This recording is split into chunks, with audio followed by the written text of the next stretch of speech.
I'd like to just start by introducing myself for those of us who haven't met me virtually yet.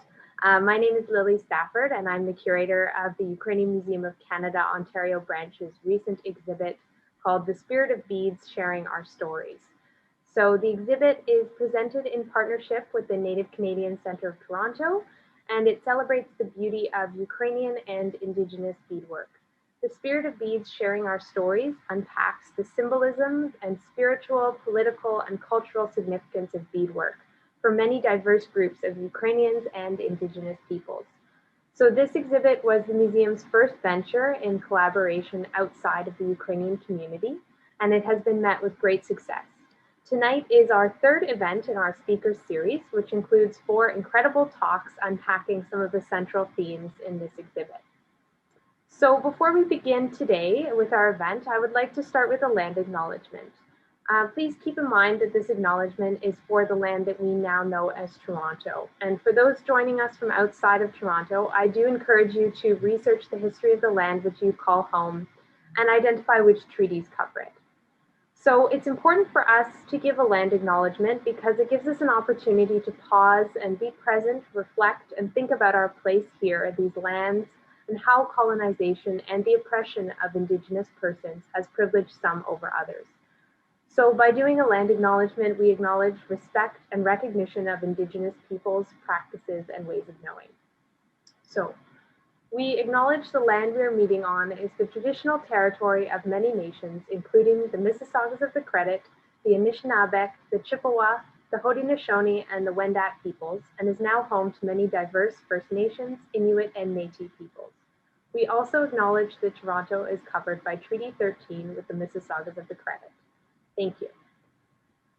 I'm very excited to welcome tonight our speaker for this evening, Maria Rypan. So Maria is a recognized expert in Ukrainian style beadwork, and she's a very talented bead artist who's worked closely with us in the creation of this exhibit.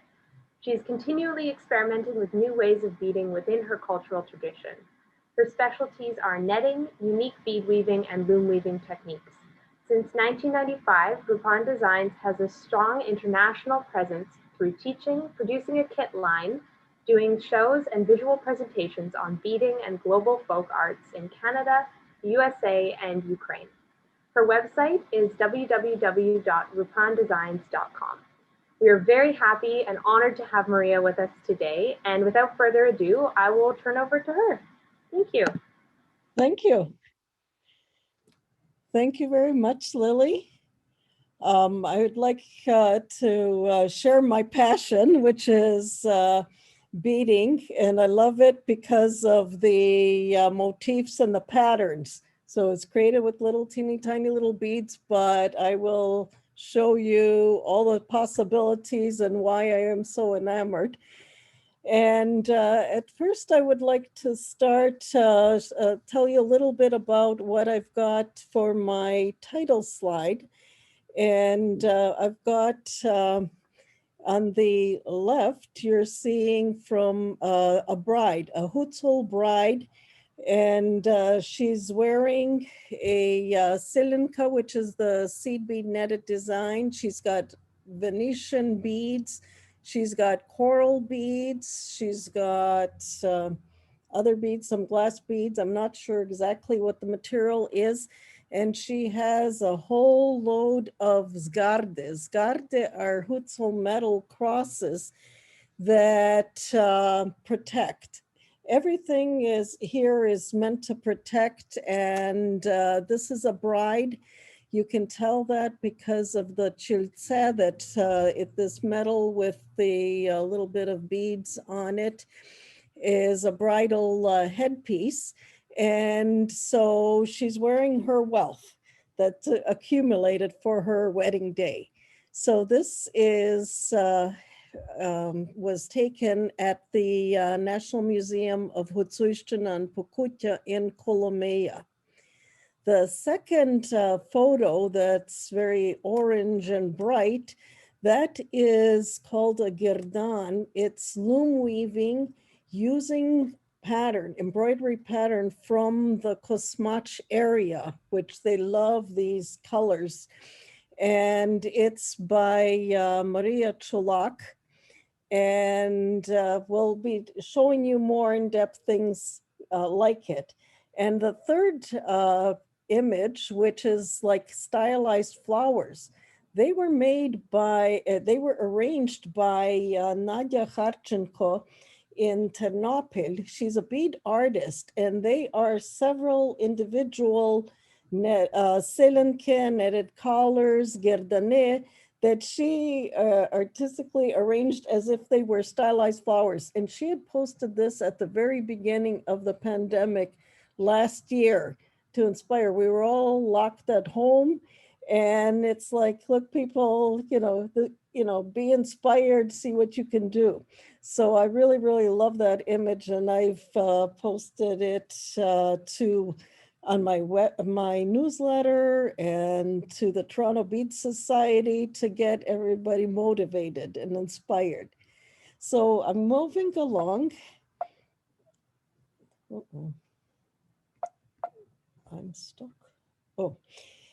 And what I would like to do is I would like to talk about all the different types of prykrasy, adornments.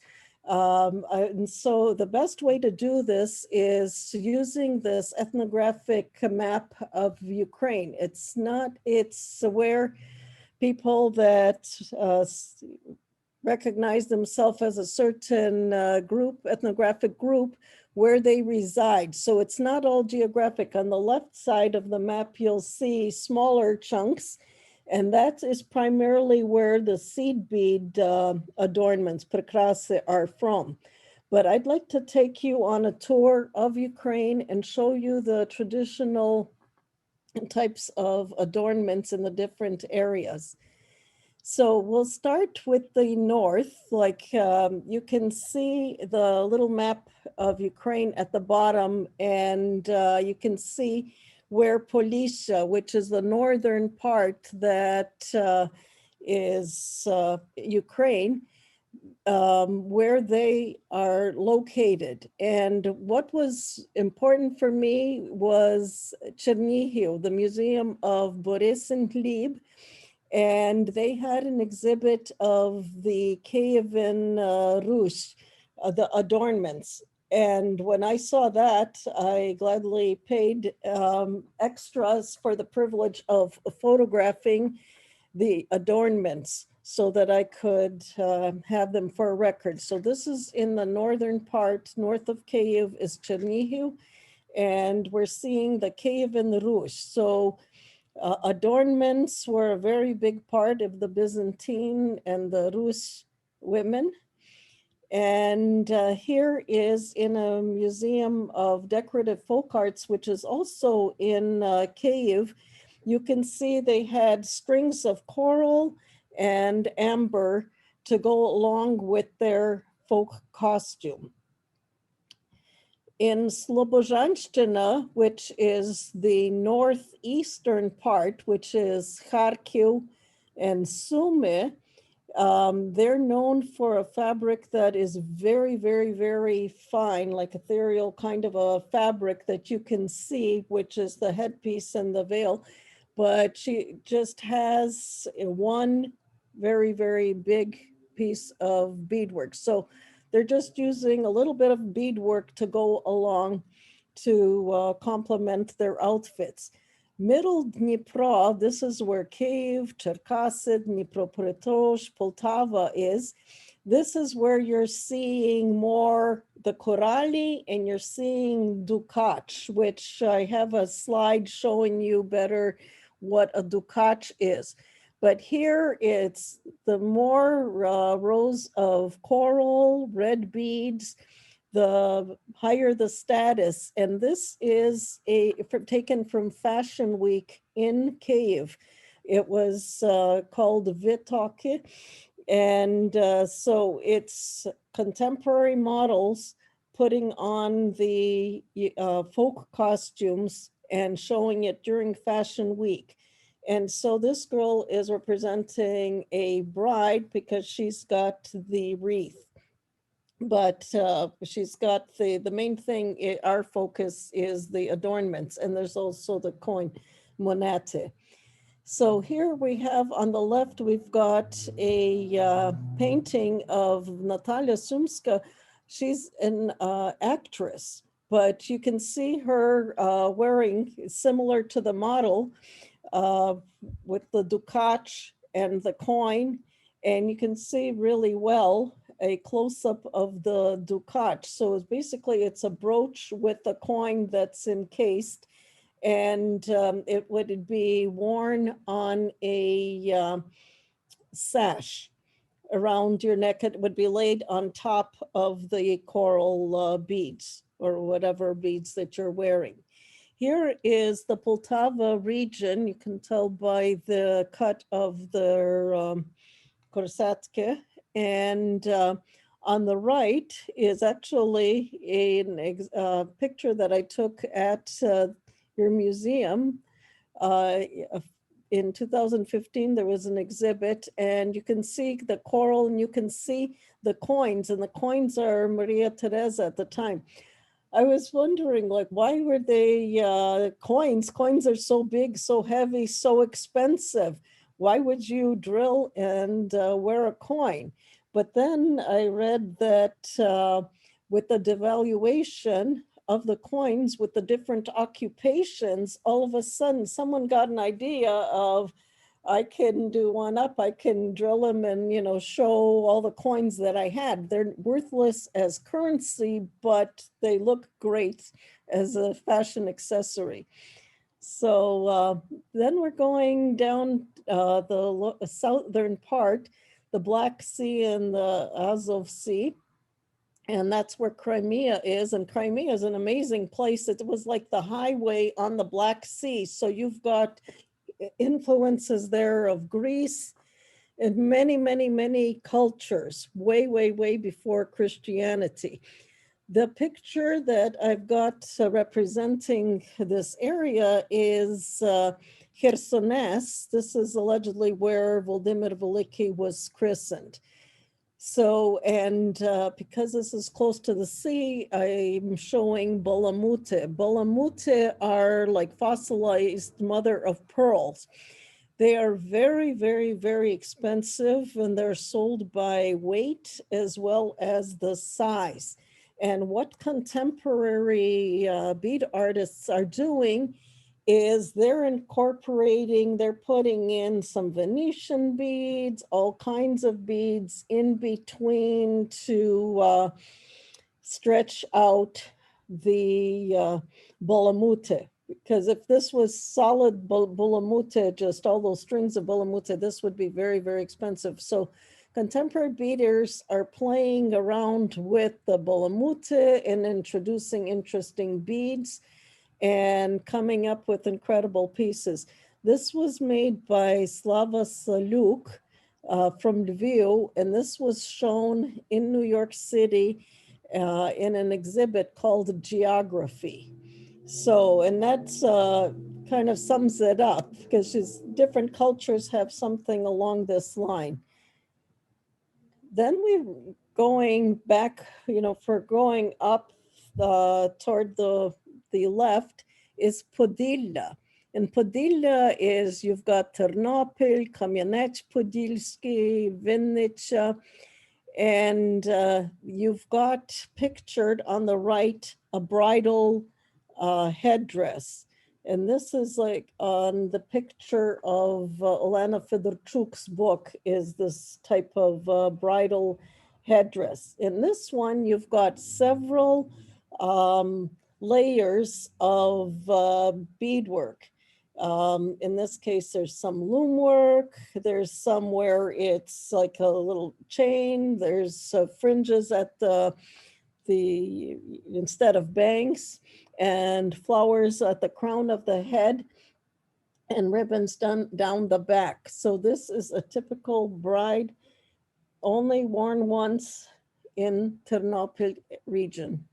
And this is a reconstruction by Yuri Melnichuk, and this was modeled on, worn by a model. And after the photo sessions, a whole series of postage stamps about headdresses was issued by the post office in Ukraine. It was beautiful. to have the whole sheet of the different headdresses. So Yuri Milnichuk's from the Hunchar Museum, and he had made a few of the headdresses. This is in Ternopishtina in Borstiu area. This is an excellent picture where you can see the Selenka, which is a technique done using horsehair. I like this photo because you can see horsehair, and horsehair, they're only so long, so you need several strands. And when something is falling apart, then you can see the technique that was used. So it was one strand, crisscross, one strand, crisscross. And what's amazing is to this horsehair Selenka, they incorporated a little bit of diamonds. And the smart thing is to put it on some sort of a twill tape so that to strengthen it so people could wear that as a choker. And there are examples, and in the exhibit in the museum, there's an example with coins actually hung at the bottom, spaced out along this Selenka of horsehair, which is incredible. So, and then on the left, you also have the Selenka, but you've got one, it's a shinier, more satiny ribbon, and the other is more, it's like a wool twill that was very popular. And then you can put it, wear it around as a headband or around as a hat band.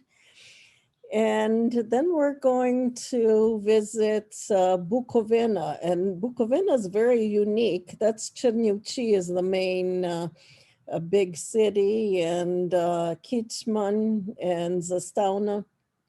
And you can see in this costume that's from the Decorative Folk Art Museum in Kiev that this is also a bride, and she's wearing a kapelushina. And for the headpiece, and I've got some closer ups that you can see all the beading that's on it, as well as near her neck, she's wearing a Selenka. And it's a unique style of the kiptar called a minyan. So this is Bukovina, and Bukovina once it was Ukraine, once it was Romania, there and back. Now it's part of Ukraine, and Cherniuchi is their main city. Here's a good close-up from the Cherniuchi Museum of Art that you can see there's 3 layers on the left. You can see 3 layers of loom work, different patterns, and then stitched onto a cardboard base. Then they've got the coin along the rim, and then they've got paper flowers on top of the headdress. And on the bottom right, that is called a Nakisnik. It was a girl's headdress, and it is a Selenka, and it is backed on something, and then pom-poms all around, and it would be a style for a girl to wear. So this is from the museum. This is where Salve, all those coins in Bukovina, they're called Salve. And you can see the one on the right side is like a bib, and they're stitched on. And this is from the Ethnographic Museum in Cherniuchi. While on the left side, this is interesting, this is an aunt of Laura Vincent, who was in a workshop of mine in Edmonton, brought them over from Bukovina when she was, I don't know how old she was when she arrived, but it's got the coins of Maria Teresa and Franz Josef, so very, very old. And you can see how they're just on a twill ribbon, or some even finer ribbon with a heart with some rhinestones attached, or on pearl. Like that was the fashion at the time in this particular area. So one is ended up in Canada. The right is a piece from the museum. And then Bukovina is also really well known for the gerdany and the floral influence came from elsewhere, but they've taken it and made it their own. And in the center, you see this is a female wearing the Gerdan with the floral motifs. And the nice thing about the floral motifs, they work really well doing loom work because it's like a charted pattern. So it's very easy to recreate anything, like whatever is charted, you can just transfer it and do it in loom work. And this is where men wear the gerdane, and in a particular area here, they even have mirrors and glass, attached attached to their gerdane. And he's also wearing his kiptar is embroidered with beadwork. And I'd like to draw attention to the left, because in the picture, those S motifs, that is done in netting, that is done like a Selenka. And when you see that S motif, that right away jumps that is from Bukovina. The necklace at the bottom is interesting because somebody was using something very, very fine wire, very, very stiff. They just strung on these larger beads, and in between it's with this wire. So it's very open, lacy, but it's sticking out all over. But this was together, and it's just a good example. You can really see how netting is done. This is from Bukovina, from Nastya Marusik. She's from Bukovina. She now lives in Chicago, and she has an incredible collection of the Bukovinian surchar. And I'm showing you this because in the exhibit in the museum, there are several surchar that are bead embroidered.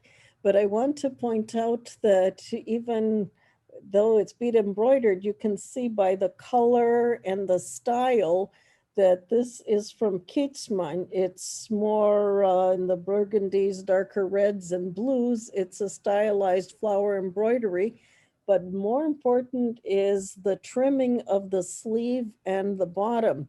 It's called a circa. It's open work. It's drawn work, and then it's stitched to have like this floral pattern or the geometric. So it's a circa that is finishing the edges, while this one is from Zastauna. So it's both are in Bukovina, but they're completely different. This is a unique to Zastauna, the collar that is like, looks as if it's open and turned, and the naturalistic floral embroidery, the colors of it.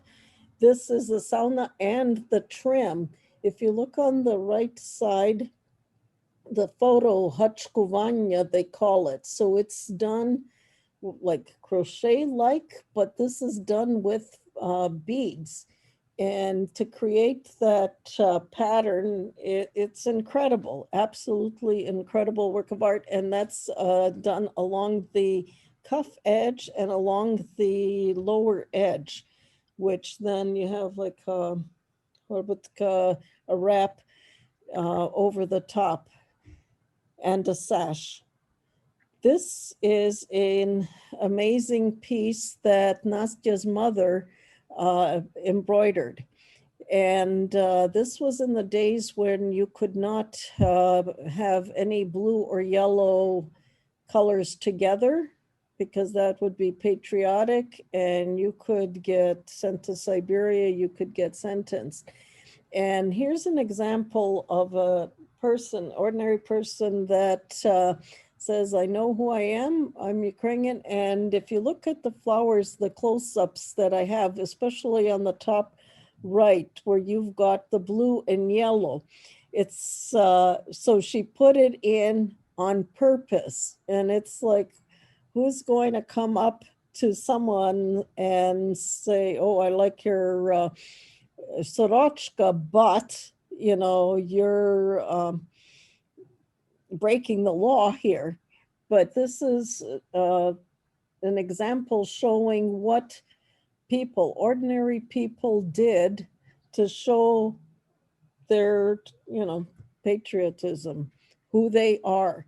So this is an incredible piece, and it is finished with hachkovanya. You can see the details in the detailed pictures. Here is some more. I'd like to talk about the one that's on the left. You see this very often, and because it's so colorful, a lot of people have taken a liking to it.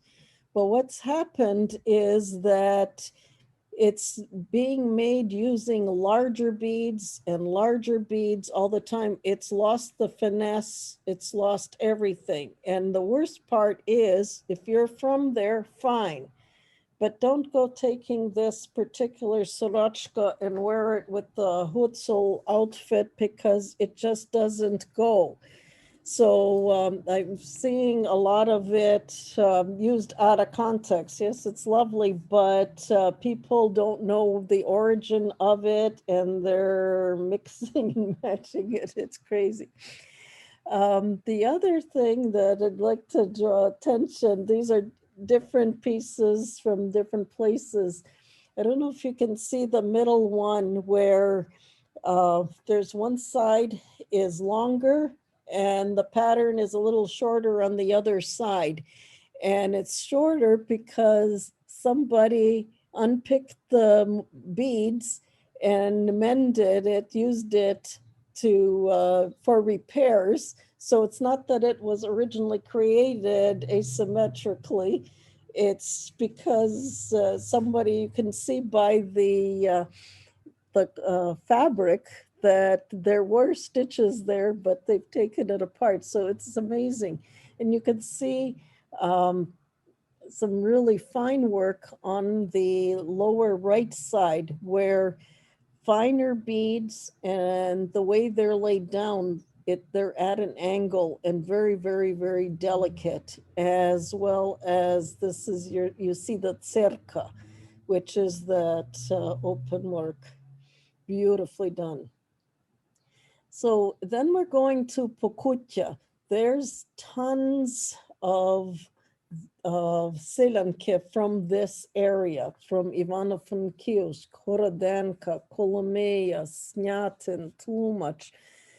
Parts of Kosio are Pokutya. And it's just a teeny little dot in the map of Ukraine. It's near the Carpathians, but not right in the Carpathians, but it's very, very close. And this is very, very prolific. A lot of the seed bead examples are from here. And you've got where the choker, or it could be that that was like on a headpiece. That's from Horodanka. And you can see Venetian beads, coralli, you've got the sgarde, but they're using the coins as monete.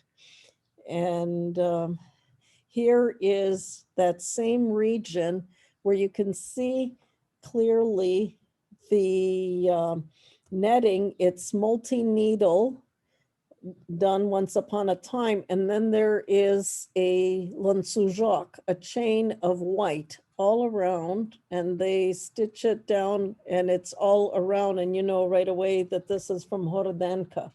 So, and you can see how it's stitched onto the red twill, which then it makes it more durable, and it's perfect for putting it around the headpiece. This is Milnichuk's reproduction for a bride. Those are like the laurel leaves and a few rows of the beadwork, which is on a cardboard base.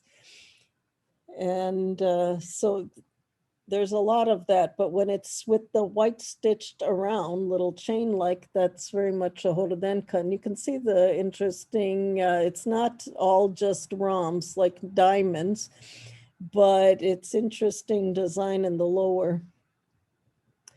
And then this is a photo. It's not the sharpest, but it sure has a lot of impact. This is Bohdan Petruchuk. He's a collector as well as he does embroidery, embroidered surchar, and these are from his collection. But you can see there are many, many, with red, we love red. The ones that have the yellow X's, those are from Snyatin. And then it goes to the other colors and into the blues. But so this is all from Pokutya. And the Hutsuishtana, again, we've got the girl, this is a mannequin from the Stamford Museum, Ukrainian Museum and Library in Stamford, and you've got that she's wearing on her neck. She's wearing a Selenka, and you see again, you've got the Coralli and the Venetian, and she's got the Hutzul crosses, the Zgarde, for protection. And it wasn't just the women that were wearing the beadwork. The beadwork was also around hats for men, and also with peacock feathers, and also grasses and triasunke, which would be these little pom-poms that would be with beads and sequins and paper discs. And they'd make a lot of noise, just like the name suggests. Triasunke is to shake when the groom would be dancing. And the lower hat's from Żabie, which is up in the mountains. So it's a felt hat, and it's got the bands of the Selenka around it, and tassels from beads. So it's not just for women. This is Maria Dmitrievna Chulak, who I would make a point of visiting. She's originally from Prokurava, but she was living in Piadike, which is just outside of Kolomea. And so she had just come from an exhibit, and she's holding up gerdany, and it's actually a good opportunity to just pause and explain how once upon a time there were no such things as beading patterns. They would just take and use the embroidery that was in their particular area, in their silo, and they would match up opaque beads to the color of the embroidery colors, and they would then either on a loom weave the whole design just following the embroidery pattern, or in netting they would recreate it because it works well with geometric design. But what you're seeing here is already taking it one step further, and it's stylized. So it's done on a loom, but there are connectors of seed beads or bugle beads. So it's already getting a little more stylized. The one in the center is a more traditional embroidery, but then they start changing colors for fashion colors. So that's kind of how the Gerdan became more modern, more work of art. And here is the one on the left is the entire Gerdan that was made by Pani Chulak. And she took a kosmach design, embroidery design, and it is solid. And because it's so wide, that would be very uncomfortable to wear around the neck. So they taper it, and you've got a narrow band so that it is comfortable for the wearer. The girls on the right, They are from Kosmach. This is a photo by Dmitro Podrzhuk from Kosmach, and they have gerdany that are 100% loom woven, their native traditional embroidery designs with beautiful headpieces. They're all girls, and so they look beautiful. And you can see how the Gerdan is the same colors, the same as the embroideries on their sleeve. So, and their pysanky are also very bright and orange, yellow, spring green, because it's their attitude toward life. And we have Transcarpathia, which is in Ukrainian, it's Zakarpattia. It's on the other side of Carpathia. And this area shared a lot of history with Hungary. And this is Chop, Uzhhorod. And they just use the beads more for and just finishing off the outfit. So I thought here, the ones that the mannequin is wearing is called laskunke. They are hollow glass beads, the same type of beads like you would have the Christmas ornaments, those glass balls. So that's why they're called laskunke. However, there's a brand new book that was just published this year about the beadwork of that area. Going by that first mannequin, you'd think that they are, just wore beads just to adorn their outfits. And here is a book, Monisov the Bilusheo for a white neck, beadwork for a white neck.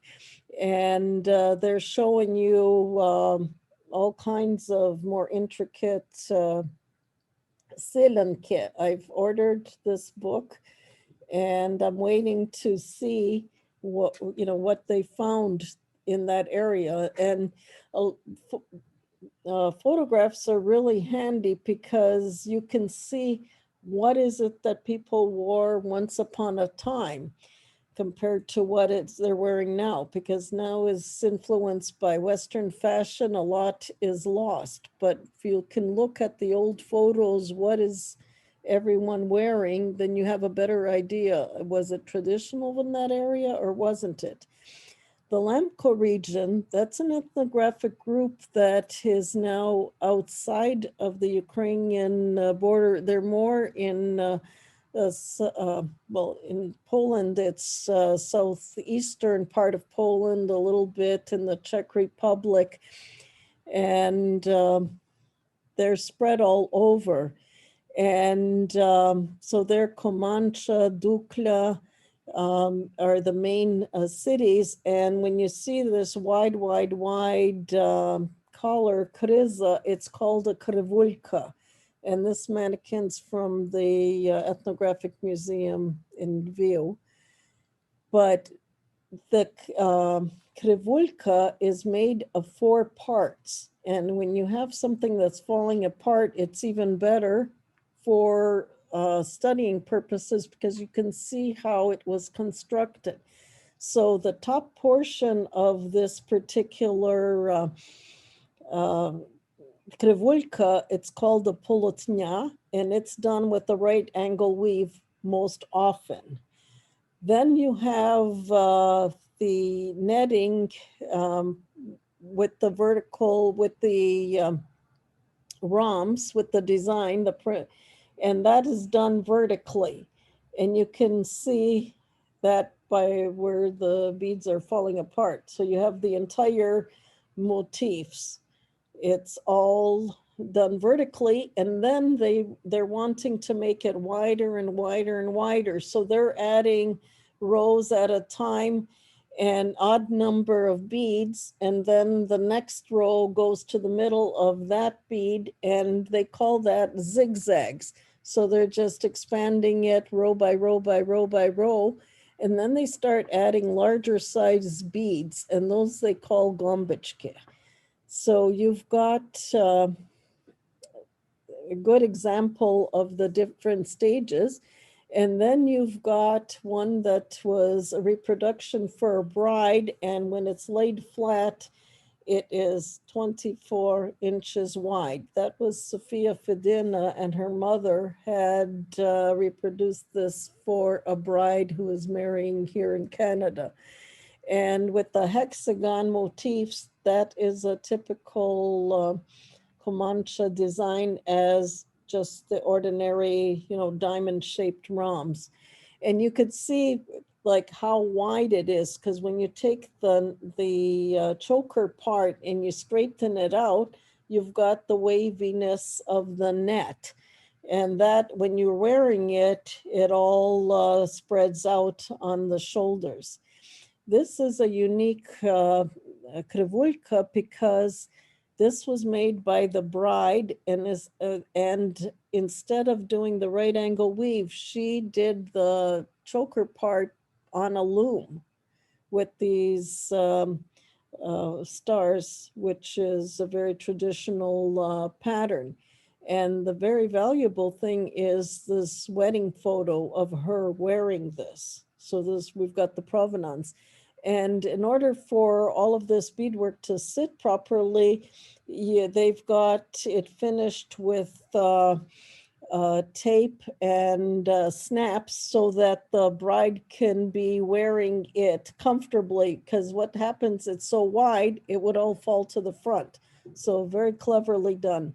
Bukkovina, they're known for using white in the background, and the motifs are within the white. Here is examples from the museum in Ivano-Frankivsk.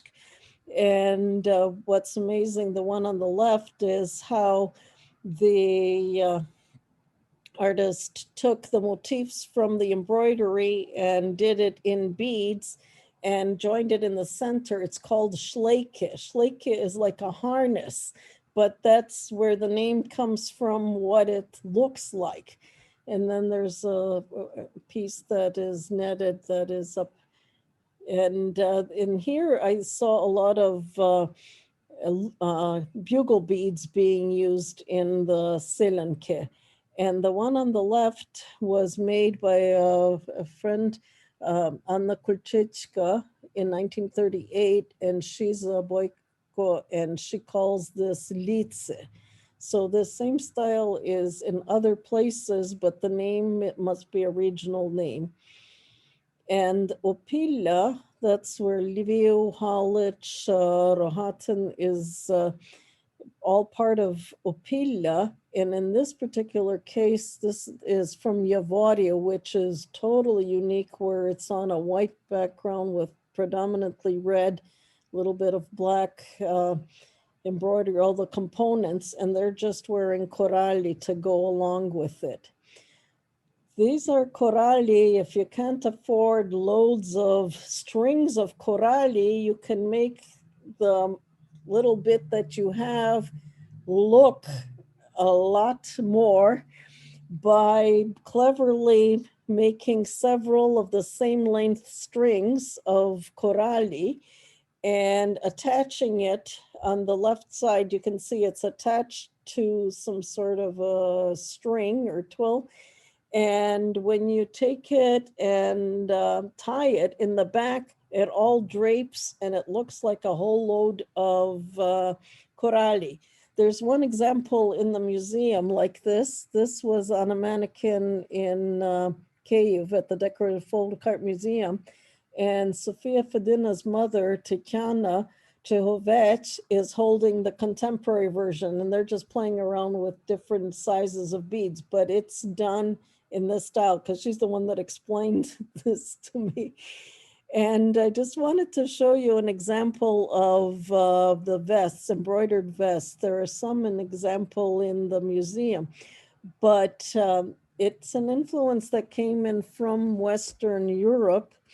And I've seen them in Opila, I've seen them in Ternopil, I've seen them in the Lamkos, and it's hard to say whose they are, but they are an influence from elsewhere, beautifully embroidered with the beads. just incredible. And just want to show you in Volling, which is we're on the west going up toward the north. They didn't embroider as much. They wove their patterns.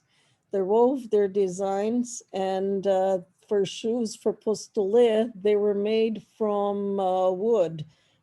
So you really had to have good socks too, and a well-fitting pair. They're called luchake. But she's wearing just korali. And here's just examples of the weaving instead of embroidery for the pattern.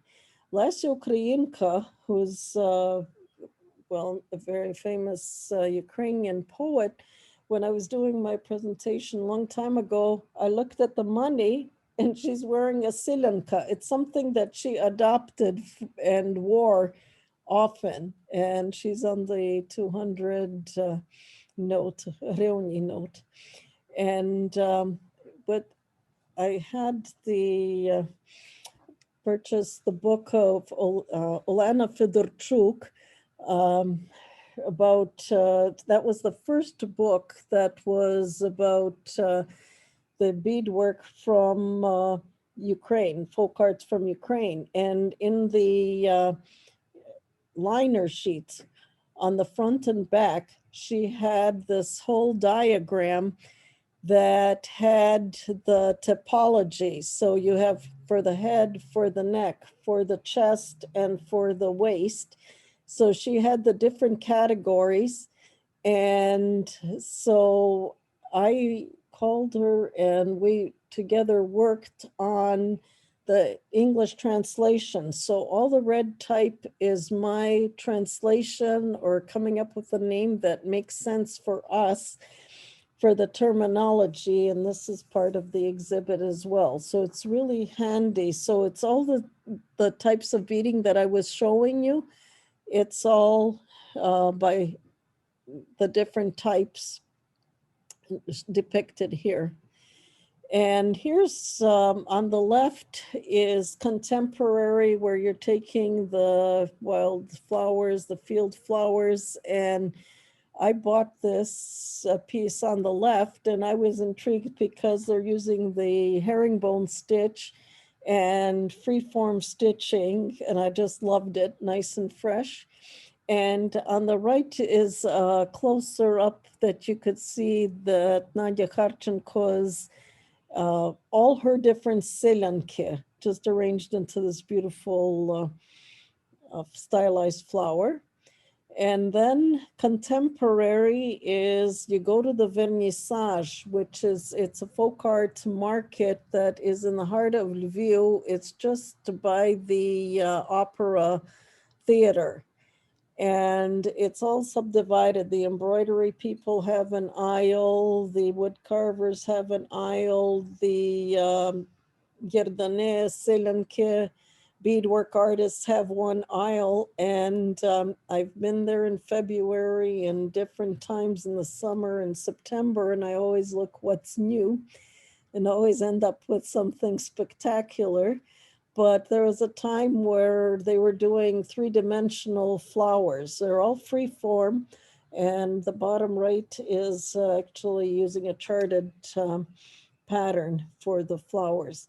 But sometimes when you've got so much, it's hard to focus on something. This is another year, and this was a mother that was minding the booth, and she was doing the bases and how to wear it, while her daughter was creating the poppies, the maque. So it's a mother-daughter teamwork thing, and they wear very, very nicely. It's really well designed. And the other thing was, remember I talked about patriotic blue and yellow? Well, when you had the Maidan revolution, all of a sudden, people were wearing blue and yellow in beadwork. And you can see the different tridents, trizube, and as cuffs, as just And the one on the lower right, this is important because it's, again, it was Sofia Fedina and her mom on a loom work. They would do, the bands were like the red, black flag and the blue and yellow flag, and it had a saying to go with it. So it's a very political statement, and they would just take the threads from loom work and just braid it, and then you would just tie it around your wrist. So, or you can have the trezub woven in on the black and red background. So these are political statements. And the other thing that I found in vernissage was pisanke. Now, pisanke, traditionally, it's writing on an egg with a stylus with wax and dyeing it. But a beader can't help themselves, and they try to bead around it. And that you have to either figure out how to make it so that you can encapsulate that egg or glue it onto the egg. So they're really, really tricky, but you can do so many things. So I'm here with Vera Witkowska, and we've got ostrich-sized eggs, and she's got little eggs. And the other thing that in Poltava, there was an exhibit of for the city festival of beadwork, and whoever knows about netting, it's like, how do you net a teacup and a cup and saucer, or bead embroidery of on a sonyashnik, or like you have the repose of icons, the metal that is all hammered, and you've got a little bit of the painted icon. But this was done in beads by someone from the faculty from the technology and design. Incredible. You can do anything with beading. Here you have for adornments, if you're in the Carpathians, you've got wood. You don't have beads, you've got wood that you're using to do incrustation. And that's where they're adding the seed beads and mother of pearl into the incrustation. Or the two pictures on the right are things that students, art students, graduate students had carved, adornments from wood. The other thing is taking an old pattern and creating a V-neck, a V-shaped, it's called kutove Gerdan because it's a kut, but that doesn't make sense in translation, a corner. It makes more sense for us a V. How do you make a V, and how do you get the design? This takes a little bit of planning to get the design to make a really nice V, and you can see the birds together. But this was inspired by an older design and done today on a new loom. And then you've seen so many strings of beads. More is more better. This particular piece is a new piece that I purchased from a family, Cozy family, where they are enamel artists. Someone of the family, it works on enamel, and then somebody else strings it all together into a necklace. So you've got St. George in the center, and I just took a leap of faith and what color and about how many strings, and it was done, and it was beautiful. And so, and then I just wanted to finish with the zgarde, which are those Hutzel crosses that now they are being reproduced. And here in Ivano-Frankivsk in 2015, Vsevolod Bozheluk was reproducing them. And the funds that were collected went for the support of the ATO for the Ukrainian soldiers. So it's something that you wear as a protection for yourself, but it also went for protecting the soldiers for the country. And you can see really well the clasp on the back of the zgarde. That is called a chapraha, and that's in the Hutsul area. And I've seen that on strings of pearls. I've seen it on Venetian beads in the collection of the Hutsul Museum. And I've seen it on display with the zgarde, and there are reproductions of that sold now. So this is just a tip of the iceberg. I have so much, but I tried to give you a good example of the riches that we have in our culture and how people tried to, what they would do to try to dress up their adornment. But it was always, you put on the beadwork, it's always like for protection as well as beauty. So thank you very much. Awesome. Thank you, Maria. That was fantastic. That was such beautiful pieces. You really had some incredible photos there. Thank you so much for sharing all your knowledge and expertise with us. I love that story of the sorochka that you showed with the blue and the yellow beside one another, beaded in, kind of hidden in that floral beadwork. And you did that one photo really spoke, you know, it had a strong message. So I'm glad I found it. Yeah, it's beautiful. I think now we can do Q&A. So if anyone has any questions, I'll open up to the audience. If you do have a question, you can use, there's a Q&A function at the bottom of your screen. So if you click on that button, you can actually type in your question. So I'll give a couple minutes for everyone to gather their thoughts and reflections. It doesn't have to be a question too, it can be a comment. We take comments too.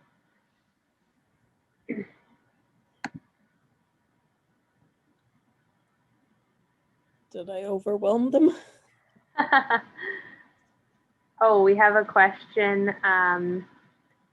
Is Sofia Fedina the Lemko singer? Yes, Sofia Fedina, she's not only the Lemko singer, but she's also a member of the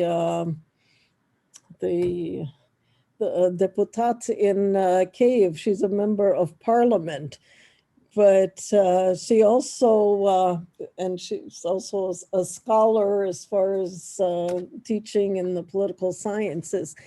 But so what was interesting is for all those outfits and everything, and to put you through school, she and her mother in their spare time, they would bead. And actually that super duper Lemko reproduction thing, they didn't realize that the wedding, that order was for such and such a time, and they needed to get it beaded, and they needed to get it to Canada in time for the wedding.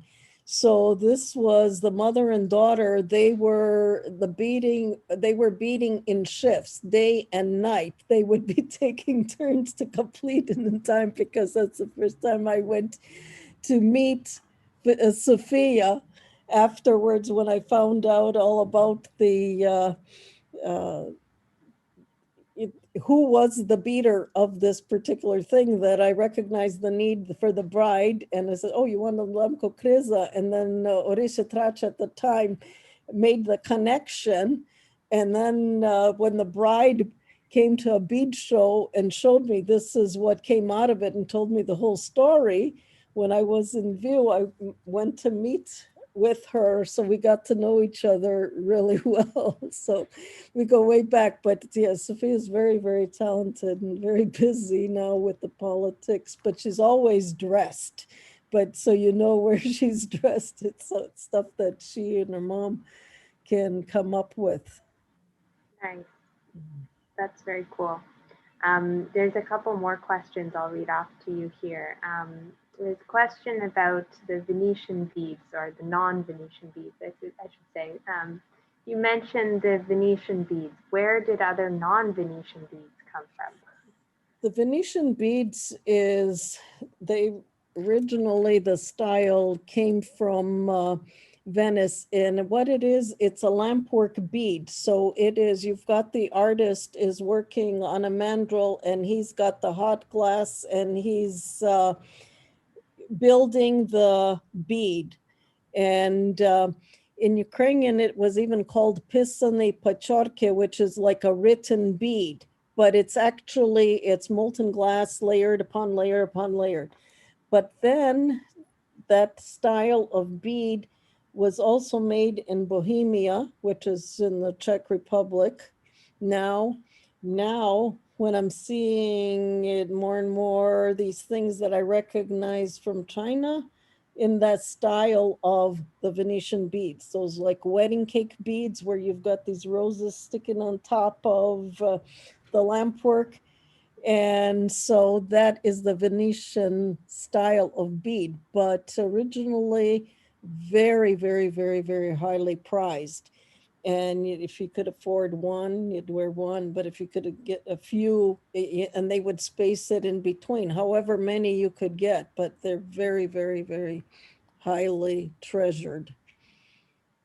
That's great. There's a question here about more about contemporary work. Wondering, the question is, are the netting and loom beading traditions you showed us being taken up by younger people now? You know what? I have to say, there are a few amazing after school programs. I can think of Irena Bielik. I can think of Zvenislava Lavruk and another one, Maria Golan, that there are after school beading schools or beading workshops. And what is amazing is the quality of the beadwork that these kids are doing. Some things that we're thinking, oh my God, that's so intricate. And it's a little child. You know, to us, it seems like a little child, and they get it. If they're shown how to do it early enough, they can easily do it. So I would say in after school settings that I do know of a few of them, and then they have their exhibits at the end of the year. I remember when I was doing the Bead and Button show and there was beadwork from Ukraine was being featured as part of the exhibit in the halls of the Bead and Button show. And it was specifically, they brought over beadwork that kids did. The North American people couldn't believe because, you know, at how a little person could come up with such incredible stuff, but they can do it. They can easily do it. So I would say in that sense, yeah, that it is living, but it's hard to say. There's a lot of older people that are doing it.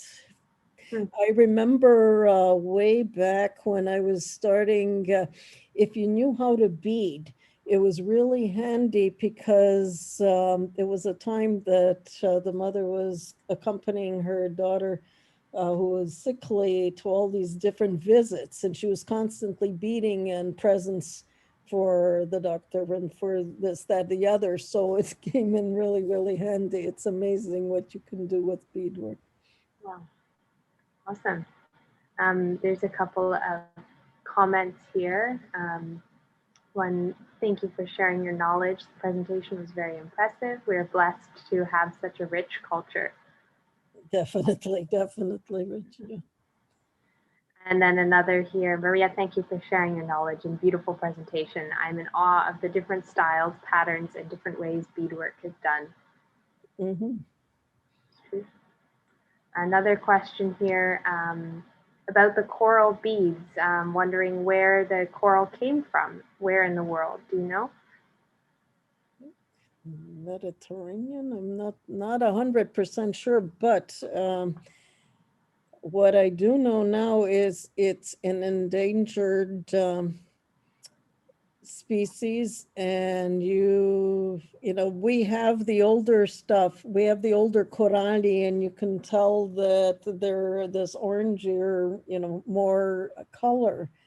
And when they were fresh, they were more redder. And as they age and as the wearer ages, you could tell, you know, about the state of health of the person by their coralli. There was that I read. But now they're very, very highly prized. It's very, very hard to get them. And when you get them, you will pay dearly. But what I found, what they're doing now, there's this type of a terracotta material that they are using to create the beads, and different sizes of beads and different shapes of beads.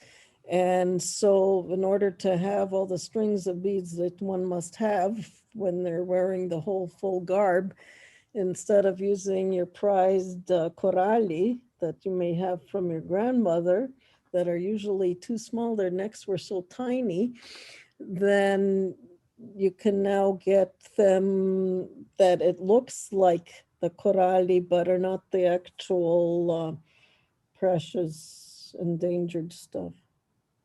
Right. Yeah, that makes sense. I guess they're so prized as a family heirloom, but also because you know there's no coral being created now, no coral necklaces now. So these are even more special, right? And the worst is, like, stay away from those Chinese bamboo coral. That stuff is just painted. They're very, very red, and it's painted on the outside, and it just wears away. So don't touch that. Go with those, the clay kind of coral. If you want to have a necklace, then that's what I would recommend. But I would stay away from the others because it just wears away, and quite quickly. That would be disappointing for sure. Yeah. Yeah. Okay. Any more questions?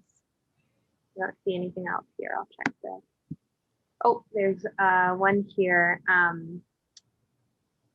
Where do or did in the past bead artists get their materials historically compared to now? Okay, that's a good question. Big question. Okay, no, that's a good question, because before it would be by trade, and we're very close to the Czech, to Bohemia at the time. We're very, very close, and so you would have by trade, someone would bring it and you would get it at the bazaar.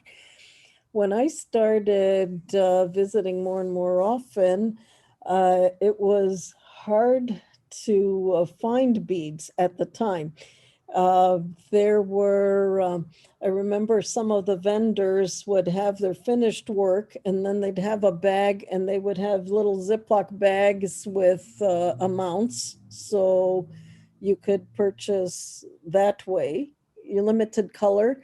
I remember there's stores that sell trims, exclusively trims, buttons, and the like, the old-fashioned kind of store.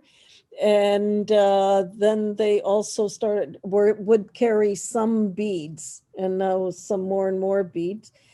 And I remember in Kosio, I was at the bazaar, and there was a table, and it was someone just threw out all their beads. And most of it was beads not from the Czech Republic. The ones that were from the Czech Republic, they're more highly prized, and they're on hanks. And those were separate with a separate price. And what's interesting is that the beaders that have the quality work will tell you this is made with the Czech beads. But then I noticed all of a sudden there were like half a kilo packages of beads, so many beads that you could buy that your eyes are popping out of your head. And I would ask, and where are these beads from? And nobody, like the sellers, the people that were working in the shop, it was a Saturday, it says, oh, I don't know. it's from Turcia, from Turkey. They brought it from Turkey, like it's from trade, but those would be the Chinese beads, and they are all over the place. Like the quality is horrible, but the colors were incredible. So there would be loads and loads and loads. And it depends what you're using. For netting, you can get away with it. But in loom work, you really have to have nice and even beads because it really, really, really shows. But now they are having stores. It's called Rukodilya, which is a craft store, and where you can buy all the different beads. And Swarovski buy the bead, by the crystal, and some beads from Japan, and all the different findings. You can now find, there's a whole string of stores, Montpensier, that even have like cards, the more you buy, the more, you'll get the discount. So it's more readily available now.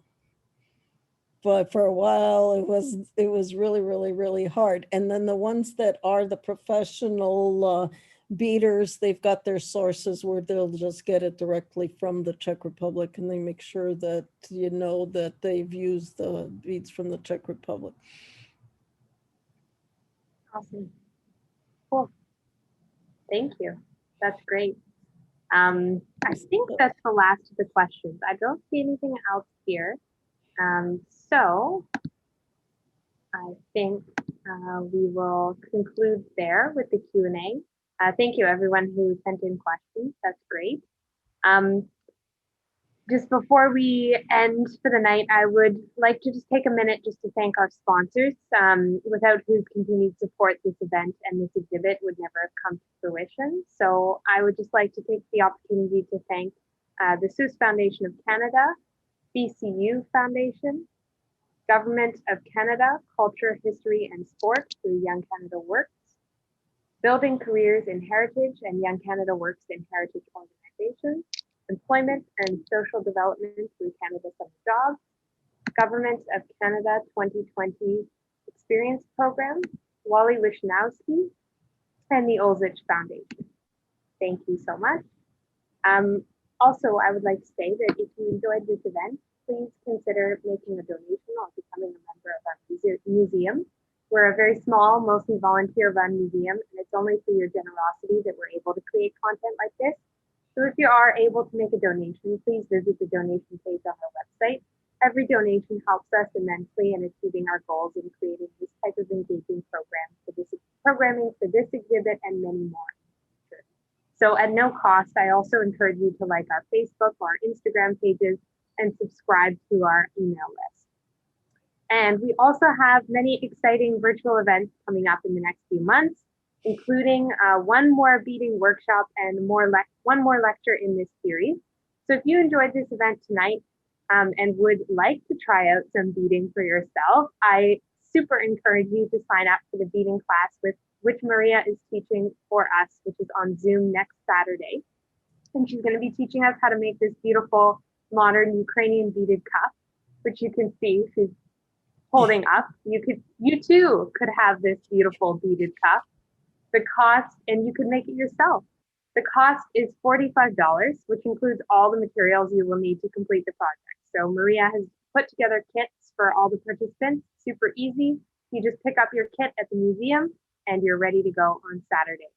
If I could just add, the reason that I like this particular thing, we're using larger beads, and for contemporary fashion, it's perfect. But this teaches you how our patterns formed. How is that? So the zigzag, it's all by color bead placement, and so this is an excellent. Everything that I showed you, you can do. Just if you take it and do here, you could then understand how patterns are created. And this one really, really moves you very, very fast with the zigzag. So it's very dynamic, but it's a good lesson. And the nice thing with these clasps now is that it's pretty continuous pattern. You hardly even see the clasp, and the clasp is easy on and off. So this is a wonderful learning opportunity that will be, I'll be doing it from home, but you will be able to see up close as I am beading on my plate, that you could see which way, and the instructions are really well drawn, but you'll be able to see, and it's actually almost better than live because of the detail that you can see. So please, I'm looking forward to it. That's in a week. Yeah, no, those are all excellent points. I think that's fantastic. Yes, on Zoom, we've done many workshops on Zoom now with beadwork, and I can say it's very easy to follow along. It's really, you feel very much part of that experience altogether, and it's very lovely. So if you're looking for something to do on a Saturday afternoon, please let us know. You can get in touch with the museum. We'll get you set up to pick up your kit. We do also have a panel discussion coming up on June 17th, which is with Riley Kucheren, who's an assistant professor of design leadership at Ryerson University School of Fashion, and Leanna Satenstein, who's a senior fashion writer for Vogue. And they're going to be discussing the rise of contemporary, Ukrainian and indigenous fashion designers, resurgence of traditional symbols and motifs, environmentalism and sustainability, how you can support local designers. So that's going to be a really fun opportunity to just learn about contemporary fashion. They're both very interesting people, and I think they're going to have a lot to say. So definitely encourage you to sign up for that as well. All the details for these events, including the workshop and the lecture, are on our website and social media pages. Just reach out and get in touch with us. So did you have anything else to say, Maria? I'm just, thank you very much for organizing this, and thank you very much for your attention. And I can't wait for the museum to open so you guys can actually see live, close up all the beautiful beadwork that there is. Me too. I hope we can have everyone in soon.